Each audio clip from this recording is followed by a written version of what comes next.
Mister रंज, मैं आखिरी बार पूछ रही हूँ, शाम को तुम घर आ रहे हो या नहीं? ओ डार्लिंग, पहले अपने पैरों पे तो खड़ा हो जाने दो। मिस्टर रणविजय, अगर शाम को तुम घर नहीं आए और मेरे डैड ने मेरी शादी किसी और से तय कर दी ना, तो तुम सोचना मैं तुम्हारी वो हालत करूंगी कि तुम पैर पे खड़े होने लायक तो दूर, जॉगिंग करने लायक भी नहीं रहोगे। ओ प्रीति सुनो, मजाक कर रहा था बाबू।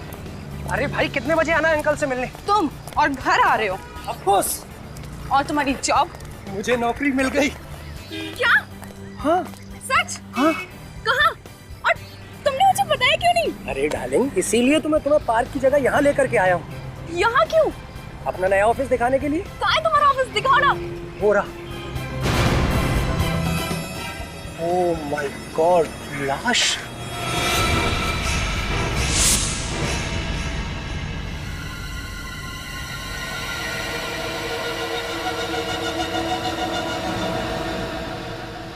सर, हो सकता है इस आदमी ने आत्महत्या की हो। अगर इसे लटक के मरना होता तो अपने घर पे भी लटक के मर सकता था। ऐसे दो ऊंची बिल्डिंग के बीच में लटकना लॉजिकल लगता है मुझे। लेकिन सर, अगर ये खून है तो खूनी को लाश को किसी सुनसान जगह में काट देनी चाहिए। क्यों इस तरह शहर के बीचों बीच लाश की नुमाइश क्यों करता? श्रेया, लाश छुपाना खूनी का मकसद नहीं होता। अलग अलग खूनियों के दिमाग में अलग अलग किस्म के फितर होते हैं। संभाल के।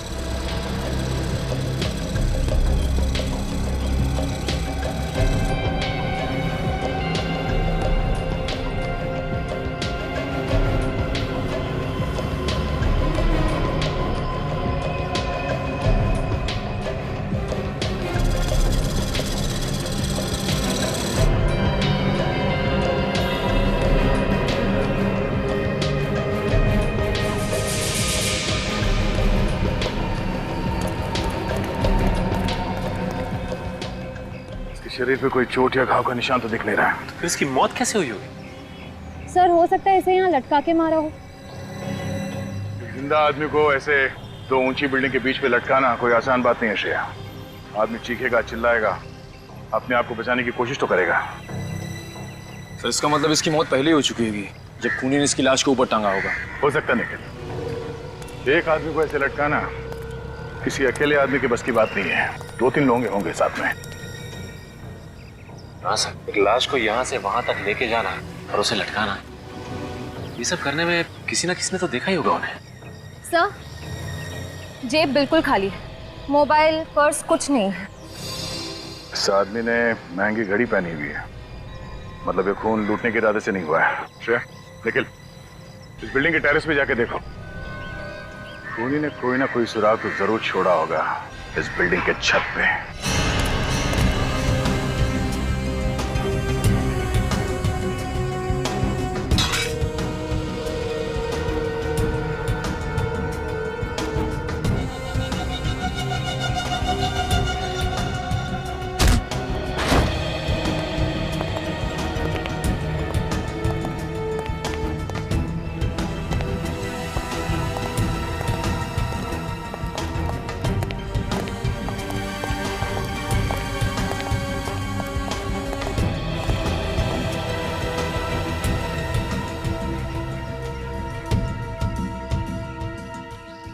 रस्सी यहाँ बिल्डिंग के छत पे बांधी गई है, मतलब खूनी लाश को लेके यहाँ पे आया था। सर, सामने की टेरेस से ये लोहे का एंकर मिला। एंकर? मतलब खूनी ने इस एंकर को रोप गन से उस बिल्डिंग के छत पे फेंका और उसके बाद इस पुली की मदद से लाश को रस्सी से बांधकर बीच में लटका दिया। बहुत बड़ी प्लानिंग की है इस खूनी ने, हाँ? उस लाश को लटकाने के लिए। ये सब करके साबित क्या करना चाहता था वो? सर, ये शंभू है, इस बिल्डिंग के सिक्योरिटी गार्ड। शंभू, जो लाश थी नीचे, तुम पहचानते हो उसे? हाँ साहब, पहचानता हूँ। वो सुधांशु जी, इसी बिल्डिंग के 7वें माले पर ऑफिस है उनका। खूनी भी इसी बिल्डिंग में था और तुम भी यहीं पर थे। तो तुम्हारे रहते सब कैसे हो? पता नहीं साहब, पर कल रात को 8 बजे तक तो मैंने सुधांशु जी को ऑफिस में ही काम करते हुए देखा था। 8 बजे के बाद कौन कौन आया था इस बिल्डिंग में? 7:30 बजे के बाद इस बिल्डिंग में कोई नहीं आया साहब। सर इसका मतलब ये खूनी 7:30 बजे से पहले ही बिल्डिंग के अंदर घुस गया था और जैसे ही मौका मिला सुधांशु को मार दिया इसने। रात 8 बजे और कौन कौन था इस बिल्डिंग में सुधांशु के अलावा? सुधांशु जी अकेले ही थे शायद। शायद मतलब ठीक से याद नहीं है। वो ऐसा है ना मैडम, हमारी ड्यूटी तो बिल्डिंग के गेट पर रहती है और इस बिल्डिंग में बहुत सारे ऑफिस हैं, तो अब सब जगह तो ध्यान नहीं रखा जा सकता ना। छत तो एक ही है ना, तो तुम्हारे रहते वो खूनी इस बिल्डिंग की छत पे आया कैसे? सोसाइटी वालों ने सभी ऑफिस वालों को एक एक चाबी दे रखी है, तो उसी ऑफिस की चाबी से छत का दरवाजा खोला गया होगा साहब। कल रात 8 बजे के बाद तुमने किसी के चीखने चिल्लाने की आवाज सुनी थी इस बिल्डिंग में? नहीं साहब, कोई आवाज नहीं सुनी। जब देर रात तक सुधांशु ऑफिस से नीचे नहीं आया तो तुमने ऊपर जाके चेक नहीं किया? साहब सुधांशु साहब रोज देर रात तक ऑफिस में काम किया करते थे, तो हमने सोचा कि आज भी वो नाइट ड्यूटी कर रहे होंगे। लगता है खूनी सुधांशु के कोई आसपास वाला ही है, क्योंकि अच्छी तरह से जानता था कि सुधांशु को कब और कहां मारना है।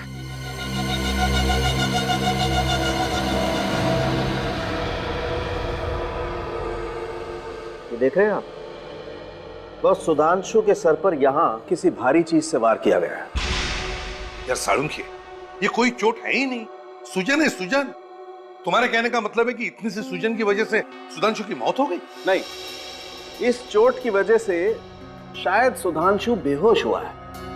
अगर इस चोट की वजह से ये बेहोश हुआ है तो फिर मौत कैसे हुई इसकी? बॉडी पे तो नहीं दूसरे जख्म के निशान दिख नहीं रहे। जहर से।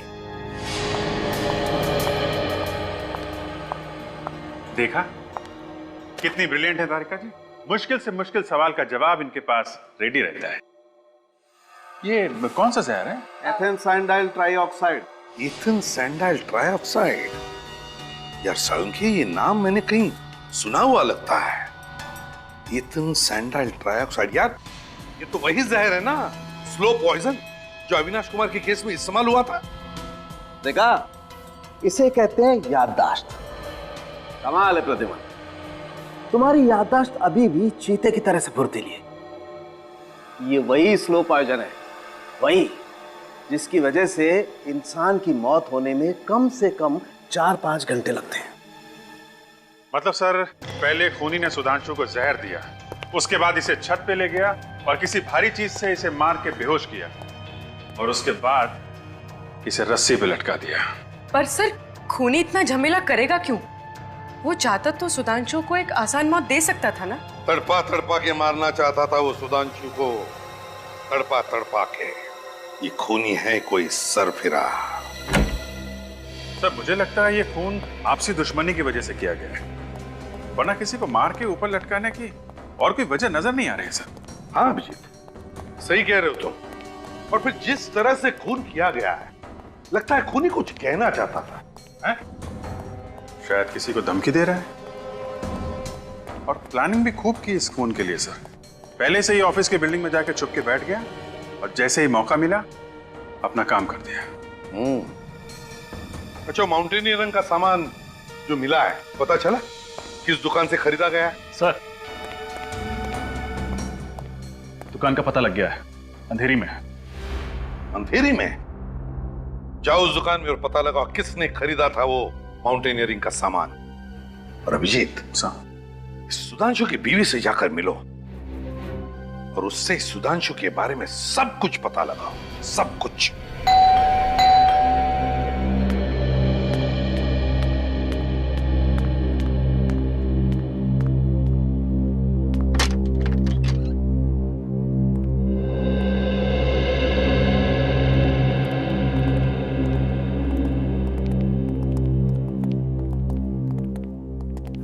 माफ कीजिएगा, हम आपकी हालत समझते हैं, लेकिन सुधांशु के खूनी तक पहुंचने के लिए हमें आपसे कुछ सवाल पूछने पड़ेंगे। जी पूछिए दीदी। आप जी, ये मेरी बहन निशा है। अच्छा, सुधांशु के बारे में आप हमें कुछ बता सकती हैं? आई मीन कोई खास बात? जी खास, हाँ, उन्हें ऊंचाई से बहुत डर लगता था। ऊंचाई से डर लगता था? फिर तो शायद ये बात खूनी भी जानता होगा। अच्छा, पिछले कुछ दिनों में सुधांशु किसी बात को लेकर परेशान थे? हाँ, वो पैसों को लेकर बहुत परेशान थे। पैसों को लेकर? क्यों? पता नहीं सर, लेकिन हर महीने के पहले शुक्रवार को वो बैंक से बहुत सारे पैसे निकाल लेते थे और वो पैसा पता नहीं कहाँ जाता था। हर महीने के पहले शुक्रवार को? जी सर। कितना कितना पैसा लाते थे? 1,40,410 रुपए। हाँ? क्या 1,40,410 रुपए हर महीने? जी सर। सर ये चक्कर क्या है? कहीं सुधांशु जी को हर महीने में EMI की कोई किस्त तो नहीं चुकानी पड़ती थी? नहीं, बिल्कुल नहीं। तो वो हर महीने इतने पैसों का करते क्या थे? पता नहीं। आपने कभी पूछा नहीं उनसे? मैंने कई बार उनसे पूछने की कोशिश की, लेकिन हर बार वो टाल देते थे। जीजू को पैसों की इतनी ज्यादा जरूरत पड़ती थी कि एक बार तो उन्होंने मुझसे भी पूछा था कि मैं उन्हें कितने रुपए उधार दे सकती हूँ। अच्छा, आखिर सुधांशु को पैसों की इतनी क्या जरूरत पड़ गई थी? हर महीने 1,40,410 रुपए।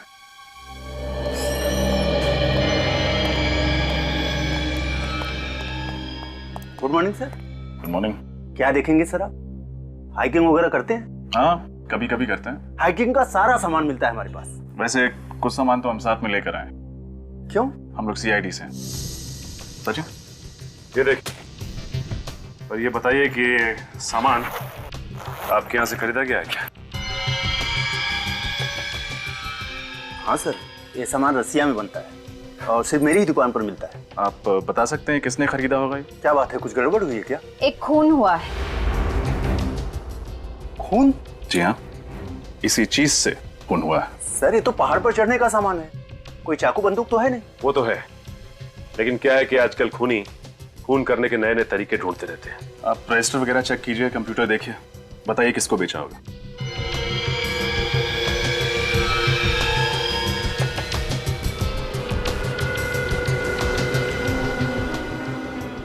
इस सामान पर जो बैच नंबर का स्टिकर होता है वो हटा दिया गया है।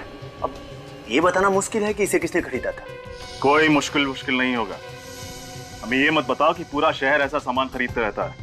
महीने भर में एक आध आदमी खरीदता होगा ये। कब खरीदा गया सर, ये तो पता चलना चाहिए। पिछले 1 साल में किस किसने खरीदा, देखो। Okay sir.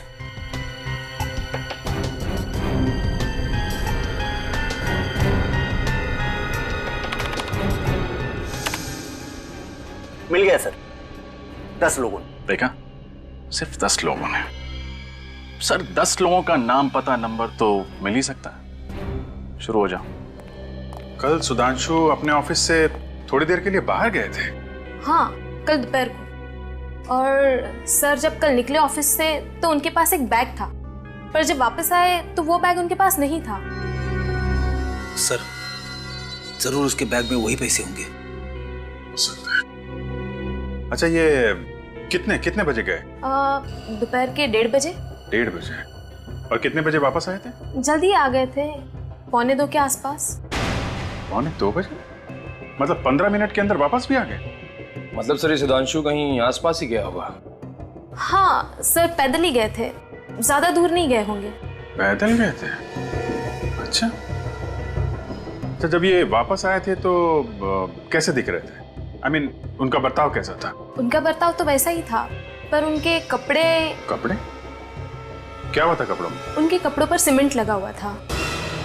सीमेंट लगा हुआ था? जी हाँ, सीमेंट। और उनके कोट पर पेंट के निशान भी थे। पेंट के निशान? हाँ, हल्का सा पीला रंग का था। अच्छा, thank you very much. Cement और पेंट के निशान, इसका मतलब सुधांशु किसी ऐसी जगह गया था जहाँ पे कंस्ट्रक्शन का काम चल रहा है और पेंटिंग का। चलो जरा ऑफिस के आसपास चेक करते हैं। मिस्टर राजीव, 15 तारीख को आपने M&N एंड माउंटेनियरिंग से कुछ सामान खरीदा था क्या? हाँ, तो वो सामान मैं देख सकता हूँ? पर किस लिए? मैं CID से।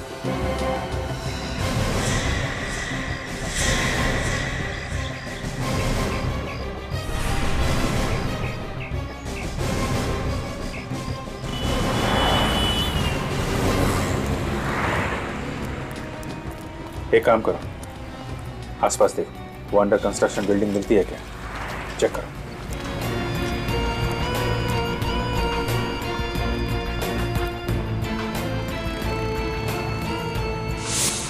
हाँ फ्रेडी, बैठ तो नहीं गया? अरे नहीं सर, यहाँ कहाँ बैठने की जगह है, बस वो अंडर कंस्ट्रक्शन बिल्डिंग मिल जाए वहीं पे बैठूंगा। हाँ, तुम्हारा क्या हाल है? अच्छा, हाँ रुको, आता हूँ। अच्छा, तो ये है अंडर कंस्ट्रक्शन बिल्डिंग। यहाँ पे पैसों का बैग लेके आया था सुधांशु। लगता तो ऐसा ही है सर। जरा देखें कैसा पान बनाता है ये। ड्यूटी पे पान? पूछ मत भाई, बड़े टेढ़े आदमी है, न जाने कब क्या कर बैठेंगे। क्या क्या फुसफुसा रहे हो? हाँ? कुछ नहीं सर। तुमने कुछ बोला क्या?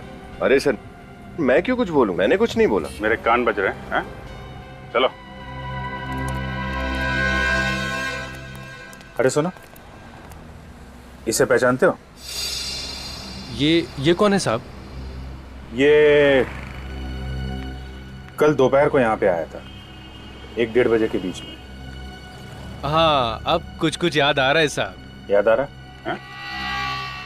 इसके हाथ में एक बैग था। बैग? देखो, अभी प्यार से पूछ रहे हैं, जल्दी से याद आ जाए तो अच्छा है, वरना बहुत भारी पड़ेगा। हाँ साहब, एक बैग था साहब। था ना? क्या क्या किया उसने बैग का? लगता है साहब उस आदमी का दिमाग खराब था, जाते समय खाली हाथ चला गया। अच्छा, ऐसा तो हुआ नहीं होगा कि वो आदमी वहाँ बैग छोड़कर गया और तुमने जाकर देखा ना हो उसमें क्या है? माफ करना, आपने मुझे रंगे हाथों पकड़ लिया साहब। जी। देखा ना जाके वहाँ पे? जी साहब, मगर इससे पहले कि मैं यहाँ से जाता, एक मेम साहब आई और वो बैग लेके चली गई। मेम साहब? देखने में कैसी थी? देखने में तो मेम साहब ही थी। अरे यार, चेहरा तो देखा होगा ना उसका?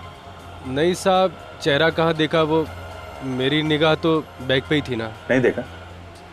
अच्छा, ले चलो, ब्यूरो ले चलो। अरे नहीं साहब, उसका कद 5.5 फीट के आसपास में था, रंग गोरा और लंबे बाल। बाकी शक्ल के बारे में मत पूछो साहब, शक्ल मैंने ठीक से देखी नहीं। सच कह रहा हूँ साहब, सच कह रहा हूँ।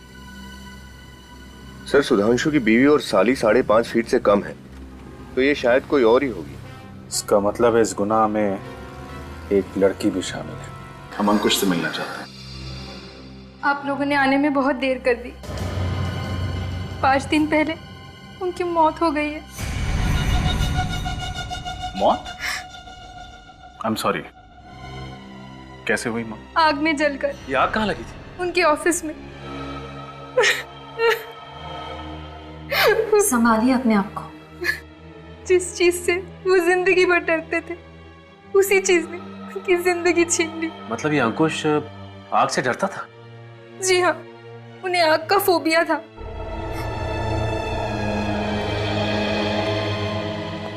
मुझे लगता है खूनी कोई जान पहचान वाला है, जो अंकुश और सुधांशु की फोबियास के बारे में जानता था और उनको तड़पा तड़पा के मारना चाहता था।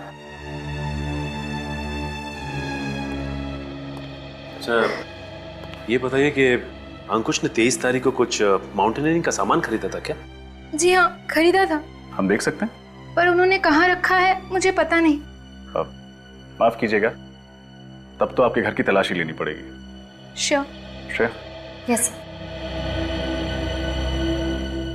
अरे सुधांशु, ये फोटो में सुधांशु है? जी हाँ, ये सुधांशु है, अंकुश के बिजनेस पार्टनर। Business partner? जी हाँ, लेकिन 1 साल पहले इनकी पार्टनरशिप टूट गई। पार्टनरशिप टूट गई? लेकिन क्यों? कुछ आपसी मतभेद। सर पूरा घर देख लिया, माउंटेनियरिंग का सामान कहीं नहीं मिला। मिलेगा कहां से? जरूर वो जान पहचान वाला चुरा के ले गया होगा सुधांशु को मारने के लिए। नम्रता जी, इस फोटो में अंकुश और सुधांशु के अलावा ये दोनों कौन है? वो रितेश है, अंकुश का बहुत अच्छा दोस्त। ये वाला? जी। और ये वाला? इन्हें मैं नहीं जानती। कोई बात नहीं, सीआईडी इनका पता लगा लेगी। वैसे ये फोटो है कहाँ की? वेव रिजॉर्ट की। आज से 2 साल पहले 14 अप्रैल 2010 को वहाँ कंपनी की पार्टी थी।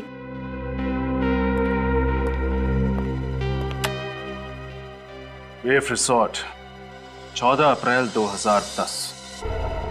सर, ये रही फायर डिपार्टमेंट की रिपोर्ट। इसमें साफ साफ लिखा है अंकुश के ऑफिस में जो आग लगी थी वो पेट्रोल की वजह से ही थी। मतलब आग लगी नहीं, लगाई गई। पेट्रोल छिड़क के ऑफिस को राख कर दिया। मतलब अभिजीत, खूनी ने अंकुश को वही मौत दी जिससे वो सबसे ज्यादा डरता था, आग से। सर इसका मतलब खूनी कोई ऐसा आदमी है जिसकी दुश्मनी दोनों के साथ थी, अंकुश और सुधांशु के साथ। सर शायद कोई बिजनेस राइवल हो। सुधांशु और अंकुश पार्टनर्स थे ना? अगर विवेक, सुधांशु और अंकुश इन दोनों की पार्टनरशिप तो 1 साल पहले टूट चुकी थी। चौथे आदमी के बारे में कुछ पता चला क्या? सर तया लगा हुआ है। और रितेश के बारे में? सर उसके घर पर ताला है और फोन भी बंद है। सर ये है अंकुश का बैंक स्टेटमेंट। ठीक सुधांशु की तरह अंकुश भी हर महीने के पहले शुक्रवार को अपने अकाउंट से 1,40,410 रुपए निकालता था सर। हाँ? सुधांशु की तरह अंकुश भी? हाँ सर। मतलब अभिजीत, कोई तो इन दोनों को ब्लैकमेल कर रहा था।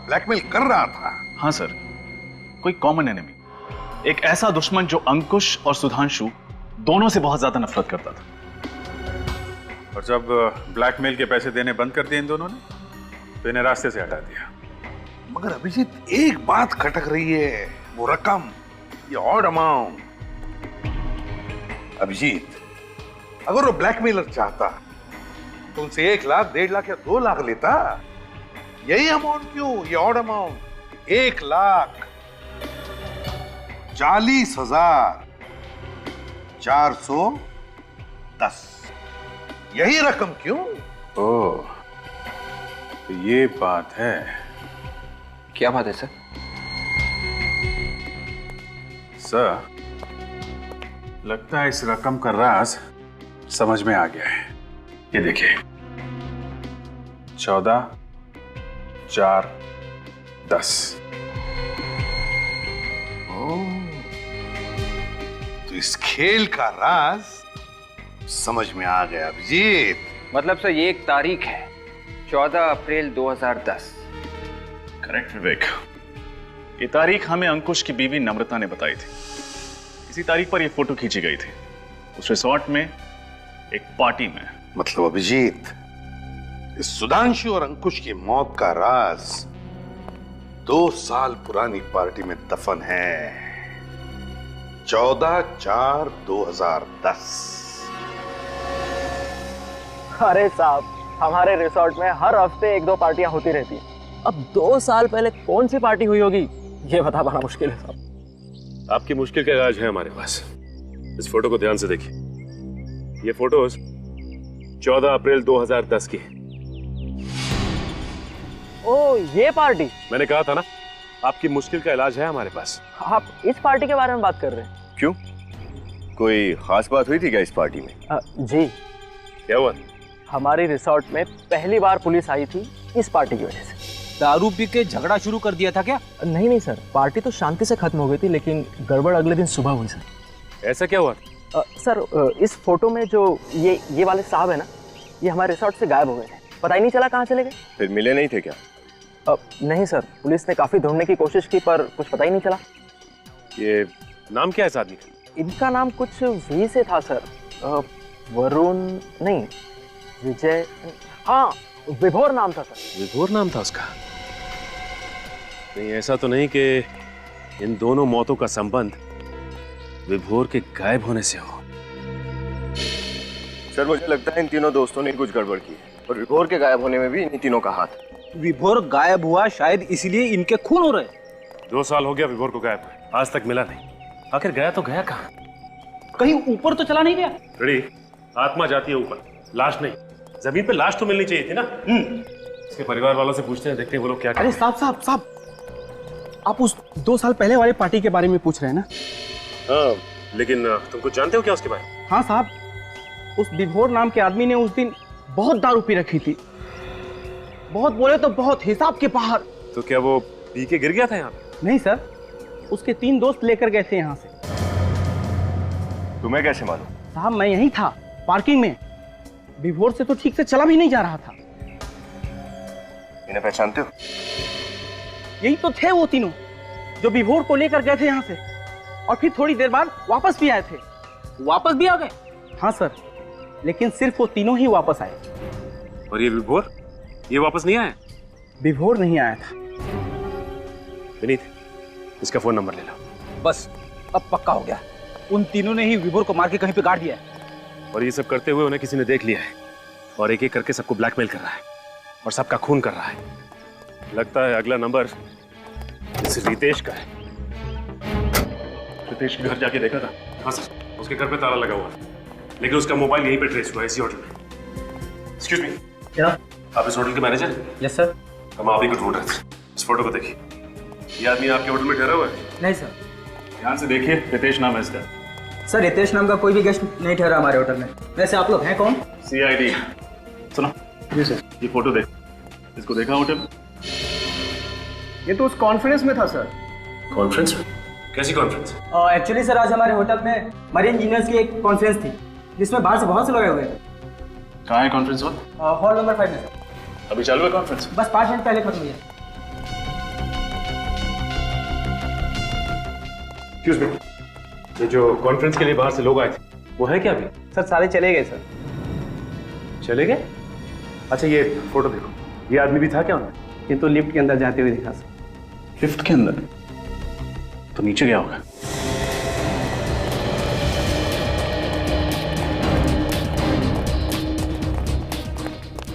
अरे भाई साहब, क्या हुआ? पीछे हटिए, क्या हुआ? सर लिफ्ट बंद पड़ी हुई है, अंदर आदमी अटका हुआ है। अंदर आदमी अटका है? हाँ। और ये आदमी अंदर है। पीछे हटिए, सचिन।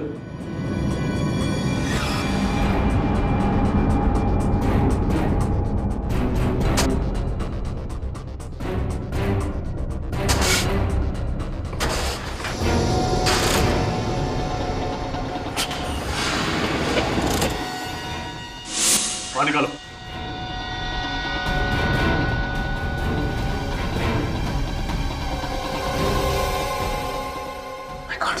रितेश, रितेश, सांस तो चल रही है। विनीत, एम्बुलेंस को फोन करो जल्दी। डॉक्टर साहब, अब तबीयत कैसी है रितेश की? डोंट वरी, अब कोई खतरे की बात नहीं। ये तो अच्छा हुआ कि आप लोग उसे सही वक्त पर हॉस्पिटल लेके आए, वरना उसका बचना बहुत ही मुश्किल हो सकता। लेकिन डॉक्टर साहब एक बात समझ में नहीं आई, सिर्फ लिफ्ट में बंद होने की वजह से उसकी तबीयत इतनी बिगड़ गई? वो बात नहीं है, हमें उनके खून से जहर भी मिला है। जहर? कैसा जहर? अब ये तो कोई फॉरेंसिक एक्सपर्ट ही बता सकता है, पर लगता है कि बहुत ही स्लो पॉइजन था। अगर कोई जल्दी असर करने वाला जहर होता ना, तो रितेश शायद अभी जिंदा नहीं होते। सर शायद ये वही स्लो पॉइजन होगा, इथेन सैंडल ट्राइऑक्साइड, जो सुधांशु की बॉडी में मिला था। मुझे भी यही लगता है। अच्छा डॉक्टर साहब, हम रितेश से मिल सकते हैं? Sure, please.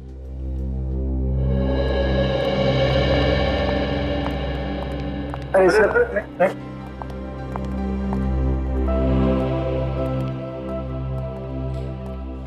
आप लोग सही वक्त पर मुझे यहाँ नहीं लेकर आते।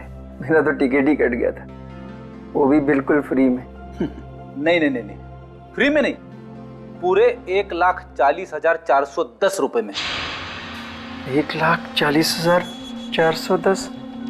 ये कैसे? देखो रितेश, अब सच पे पर्दा डालने से कोई फायदा नहीं। हमने तुम्हारे बैंक अकाउंट के डिटेल चेक किए हैं।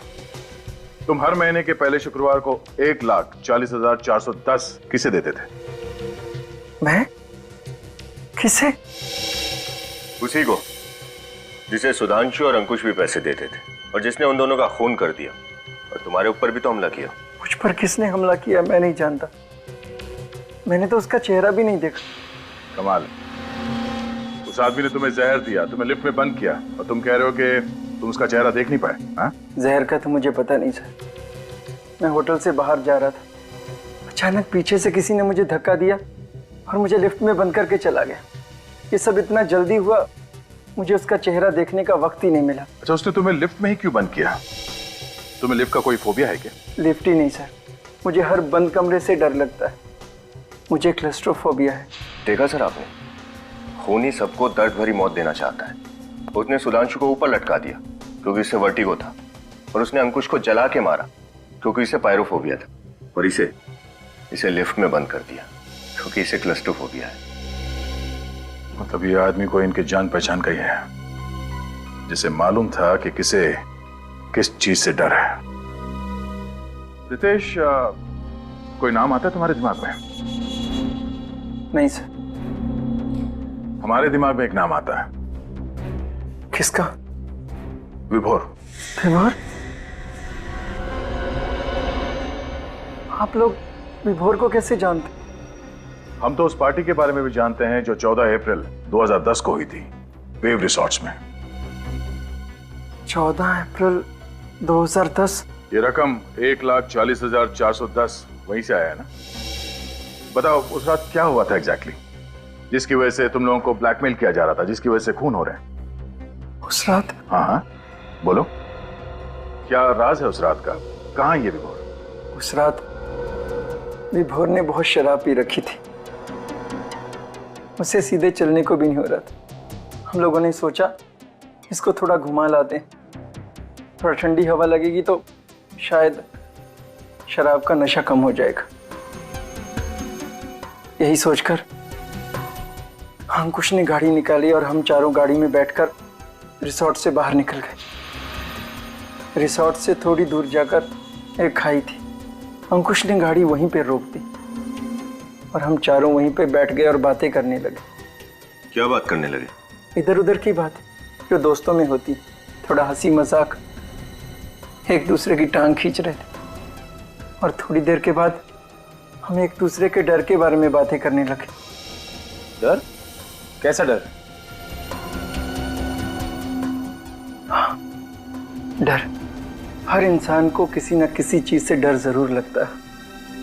जैसे मुझे क्लस्ट्रोफोबिया, सुधांशु को वर्टिगो और अंकुश आग से डरता था। विभोर को ऑल्टोफोबिया था। ऑल्टोफोबिया? ऊंचाई से डर लगता था उसे? जी हाँ, ऊंचाई का डर, क्योंकि वहां पर खाई थी। हमने विभोर को बहुत उकसाया कि अगर तुझ में हिम्मत है तो तू 2 मिनट उस खाई के पास खड़ा रहे और नीचे देख। ये जानते हुए भी कि उसने शराब पी रखी थी और वो लड़खड़ा रहा था, तुम सबने ऐसा किया? यही तो सबसे बड़ी गलती की हमने। विभोर शराब के नशे में था, उसका बैलेंस बिगड़ गया और वो खाई में जा गिरा। फिर हम जैसे तैसे नीचे उतरे सर। हमने विभोर को ढूंढने की बहुत कोशिश की, लेकिन विभोर नहीं मिला। तब हमने ये फैसला किया कि ये राज किसी को नहीं बताएंगे। ये राज हम अपने सीने में दफन कर देंगे। शर्म आनी चाहिए तुम्हें, खुद को दोस्त कहते हो ना? सर, जो कुछ भी हुआ अनजाने में हुआ है। विभोर की मौत का बोझ हम अपने सीने में लेकर घूम रहे। फिर ये ब्लैकमेलिंग का सिलसिला कब से शुरू हुआ? 3 महीने पहले अचानक हम तीनों को एक चिट्ठी मिली जिसमें लिखा था 1,40,410 रुपया हर महीने अगर हमने उस तक नहीं पहुंचाया तो वो विभोर की मौत का राज दुनिया के सामने लाकर रख देगा। अच्छा, आप लोगों ने पता लगाने की कोशिश नहीं की कि ये पैसे किसके पास जा रहे हैं? की थी, लेकिन सर मुजरिम बहुत चालाक है। वो हर बार पैसे लेने की जगह बदलता था और आखिर में कहता था कि पीछे मुड़कर मत देखना। ये सब बताने के लिए वो फोन करता था? फोन नहीं सर, चिट्ठी लिखकर टाइम और जगह बताता। वो चिट्ठी कहाँ है? चिट्ठी तो मैंने जला दी सर। मुझे डर था कि ये चिट्ठी किसी के हाथ में लग जाए। अगर हमें पहले बता देते हैं तो शायद आज सुधांशु और अंकुश जिंदा होते हैं। अच्छा, अब तुम किसी लड़की को जानते हो जिसका कद 5.5 फुट है, गोरा रंग, लंबे बाल? 5.5 फुट रंग गोरा? हाँ, जरा सोच के बताओ, क्योंकि पैसे का बैग उठाने के लिए वो लड़की ही आती थी।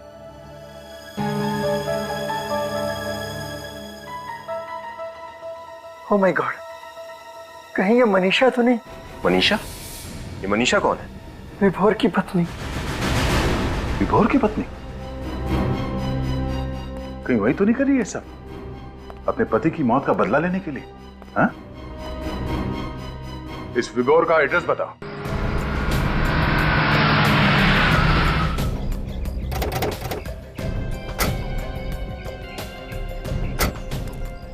ये विभोर का घर? हाँ सर, विभोर घर गई। सर जरूर इस सबके पीछे मनीषा का ही हाथ होगा। ब्लैकमेल करके वो अमीर भी बन गई और खून करके अपने पति की मौत का बदला भी ले लिया।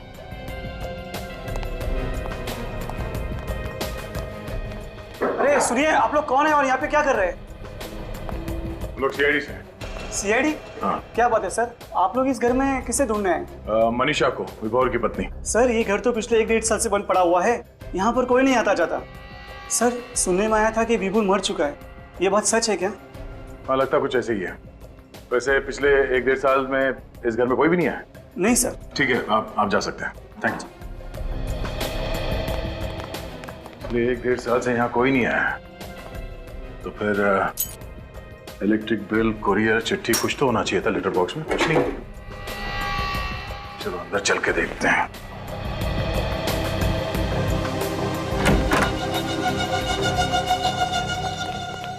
निखिल जरा देखो लाइट के स्विच कहाँ है।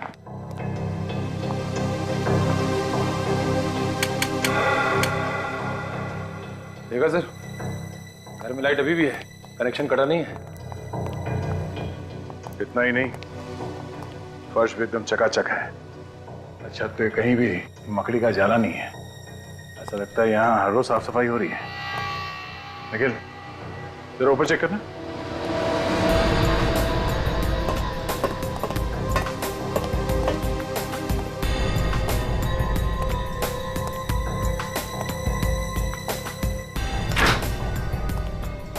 सर ये देख, फ्रिज में रखा हुआ सामान भी ताजा है।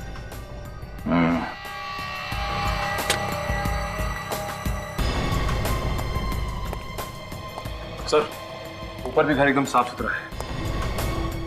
मतलब ये मनीषा घर में तब आती होगी जब पड़ोसी की नजर उन पे नहीं पड़ती।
रुक जा, रुक। चुपचाप इस तरफ पलटो और इस कार हटाओ।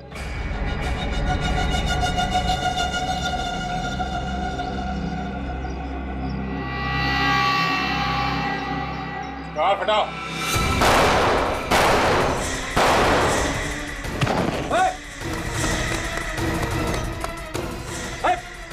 पकड़ो उसे। बस डोंट मूव, कर नीचे, कर नीचे, कार हटाओ। मैंने कुछ नहीं किया है, मैंने कुछ नहीं किया, इसे मैंने उसके कहने पे किया था। कहने पे? हाँ? किसके कहने पे?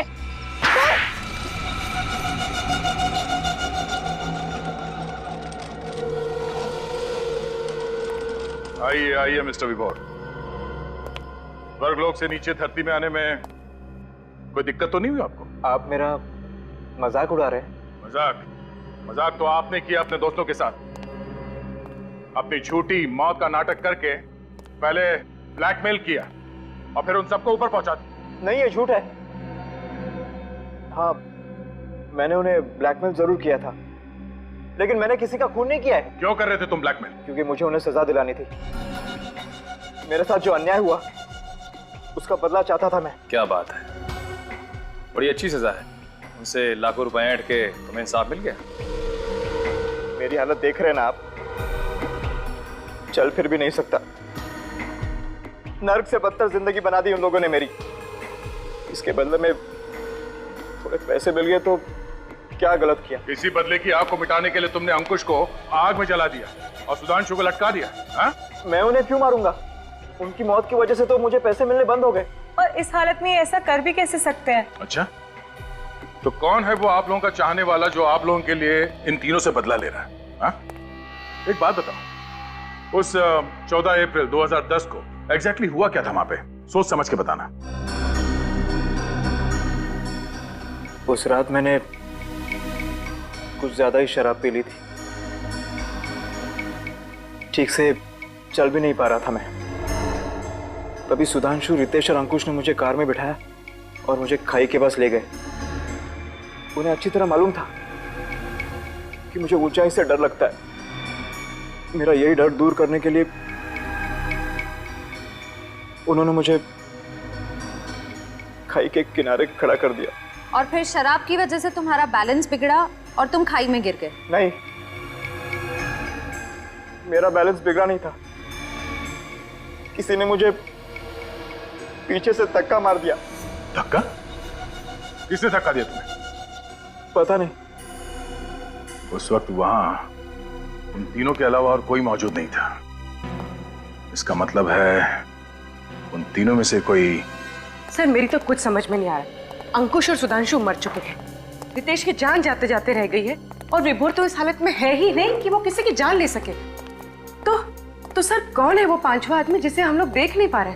हाँ सर, और रितेश पर तो खुद जानलेवा हमला हुआ है, तो वो क्यों झूठ बोलेगा? सर जरूर विभोर झूठ बोल रहा होगा। उसने अपने पैसे भी कमा लिए और अपना बदला भी पूरा कर लिया। हाँ, मगर विभोर झूठ क्यों बोलेगा विवेक? क्यों झूठ बोलेगा वो, जब उसे पता ही नहीं कि किसने उस पर जानलेवा हमला करने की कोशिश की? और फिर वो तीन लोगों से बदला लेगा ही क्यों? हैं? बताओ।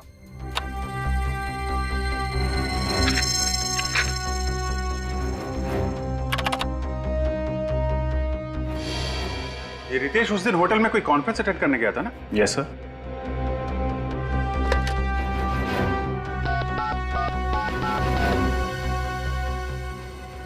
हेलो, मैं सीनियर इंस्पेक्टर अभिजीत बोल रहा हूँ सीआईडी से। जी, रितेश आपके होटल में जो कॉन्फ्रेंस अटेंड करने आया था। रितेश, अरे वो जो लिफ्ट में अटक गया था? हाँ जी, हाँ, तो वो जो कॉन्फ्रेंस अटेंड करने आया था, आपको मालूम है कौन सी कॉन्फ्रेंस थी, किसकी थी? क्या? Thank you very much sir. Ritesh उस दिन होटल में सबमरीन इंजीनियर्स की कॉन्फ्रेंस अटेंड करने गया था। सबमरीन इंजीनियर्स की कॉन्फ्रेंस? तो फिर अभिजीत, हमारा खूनी मिल गया।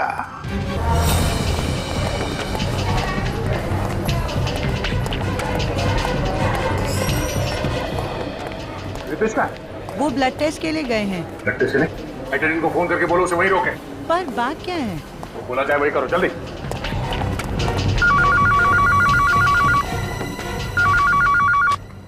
हेलो। हाँ सुनीता, क्या हुआ? सर, वो सीआईडी वाले आए हैं।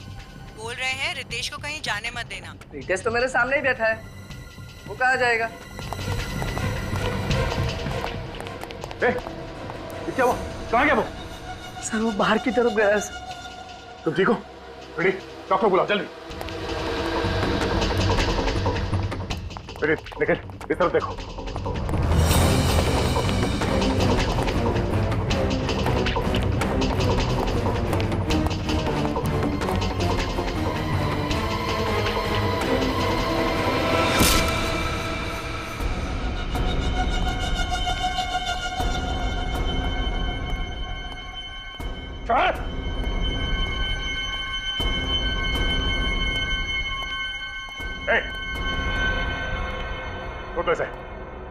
छोड़ दे से, वरना अच्छा नहीं होगा। अच्छा, तो इस कबूतर के लिए नहीं होगा। तो खून कर चुका हूँ, एक और कर दूंगा, फांसी तो एक ही होनी। मैं कहता हूँ जाने दो मुझे। ठीक है, तुम चले जाओ, निखिल को खुश नहीं होना चाहिए। अब आया ना लाइन पर, कर नीचे करो। नहीं दे रहे, कर नीचे करो।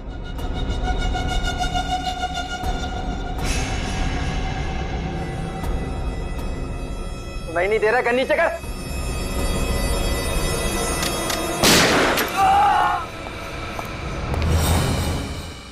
दो दो खून करके सीआईडी से पंगा लेगा तू? आप लोगों को पता कैसे चला कि खून मैंने किया? तुम्हारा झूठ जो पकड़ लिया हमने। तुमने हमसे कहा कि तुम्हें क्लॉस्ट्रोफोबिया है, मतलब बंद कमरों का डर। हाँ? और अगर ऐसी बात है तो फिर उस दिन वहां होटल में सबमरीन इंजीनियर्स के कॉन्फ्रेंस में क्या करने गए थे तुम? हाँ? इतनी प्लानिंग की छोटी से छोटी बात का ख्याल रखा, फिर ये गलती कैसे हो गई? सीआईडी की बात ही कुछ ऐसी है। एक छोटा सा सुराग भी काफी है हमारे लिए तुम जैसों का भांडा फोड़ने के लिए। अब ये बताओ, अपने दोस्तों को क्यों मारा तुम? लगातार हो रही ब्लैकमेलिंग से सुधांशु और अंकुश परेशान थे। वो मुझे धमकी देने लगे थे कि मेरे किए हुए गुनाह का भुगतान वो नहीं करेंगे और सीआईडी को सब सच सच बता देंगे कि विभोर को धक्का मैंने दिया था। मतलब वो दोनों जानते थे कि विभोर को तुमने धक्का दिया? हाँ। वैसे तुमने विभोर को धक्का दिया क्यों? क्या बिगाड़ा था उसने तुम्हारा? हाँ? क्योंकि उसने मेरा प्यार छीना था। क्या मतलब? मैं मनीषा से प्यार करता था कॉलेज के दिनों से ही। विभोर को ये अच्छी तरह पता था, फिर भी उसने मनीषा को जाकर प्रपोज किया। और मनीषा ने विभोर का ये शादी का प्रपोजल स्वीकार करके उसे शादी कर ली? हाँ? हाँ, उसी दिन मैंने तय कर लिया था कि विभोर को इसकी भारी कीमत चुकानी पड़ेगी। कीमत विभोर नहीं, तुम चुकाओगे, सलाखों के पीछे फांसी का इंतजार करते हुए, क्योंकि विभोर अभी जिंदा है। For more updates, subscribe to our channel, click the show links and enjoy watching the videos.